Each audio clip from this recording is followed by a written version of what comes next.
Мэдээллийн технологи нийгмийн хөгжлийг дагаад номын сангууд өөрийн үйл ажиллагааг автоматжуулахдаа олон янзын програм хангамж хэрэглэж байна.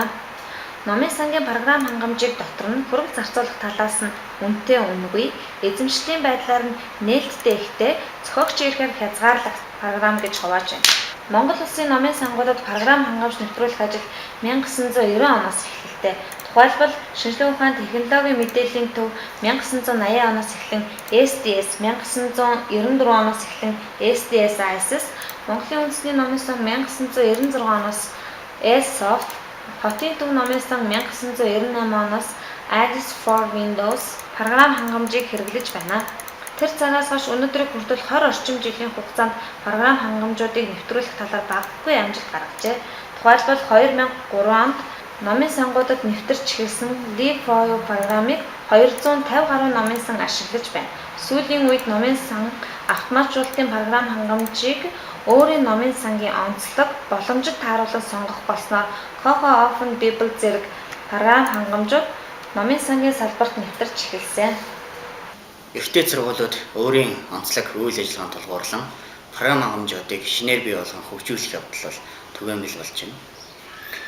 Энэ нэг талаараа олон програм хангамж бий болон давуу талуудыг авчирч байгаа хэдий ч нөгөө талаараа нэгдсэн нэг стандартгүй хоорондоо мэдээлэл солилцох бааз энэ боломжууд нь дотмог байгаа зүйлүүд бол ашиглалтын явцад бол харагдаж байгаа. Мөн номын сан хоорондын ном солилцооны ажил энэ ажлыг програмд хэрхэн тусгах, чөлөө сонголттой номын сангийн хэлбэрийг сонгоход энэ үйлчилгээг програмд хэрхэн тусгаж тайлан мэдээ боловсруулах зэрэг ийм асуудлууд бол өнөөдөр нээлттэй хэвээр байна. Тэгэхээр ийм асуудлуудыг шийдвэрлэхийн тулд програм хангамжуудыг сайжруулах, шинээр бий болгох, одоо байгаа програм хангамжууд дээр зарим нэг нэмэлт магадлалуудыг шинээр бий болгон хөгжүүлэх юм зайлшгүй шаардлага бол харагдаж байна гэсэн. Номын сангийн үйл ажиллагаанд програм хангамжийг нэвтрүүлэх мэдээллийн технологитой өөрсдөө салшгүй холбоотой зүйл. Тэгэхээр номын сангийн чиглэлээр номын сангийн програм хангамжийг хариуцж байгаа энэ мэргэжилтнүүд бол мэдээллийн технологи ур чадвар болоод хангалттай сайн байх шаардлага бол зүйсээр тавигдж байна. Тэгэхээр номын сангийн програм хангамжлаар мэргэжсэн энэ ажилтан бол өнөөдөр номын сангийн салбарт төдийлөн их иш байна. Тэгэхээр эднийг цааш нь давтан сургах, сургалтаа хангах, шаардлагын төвшөнд ажиллуулахад бол татмаг байна гэсэн үг. Өнөөдөр номын сангууд, номын сангийн каталогчид хоорондоо мэдээлэл солилцох, хамтарч ажиллах талаар бол хангалттай сайн байж бол хараахан чадахгүй байна. Номын сан бүр номыг тус оруулж байна. Үр дүнд нь уг номын талаарх мэдээлэл харилцан адилгүй байна. Энэ үйл явцыг бүрэн утгаар нь хэрэгжүүлж байгаа орнуудад үндэсний номын сан номын тодорхойлтыг бүрэн дүүрэн хийгээд бусад номын сангууд марк файлыг татаж авах, өөрийн номын сангийн мэдээллийг нэмэлт байдлаар зохион байгуулагддаг хялбар ажил бий болсныг онцолж байна.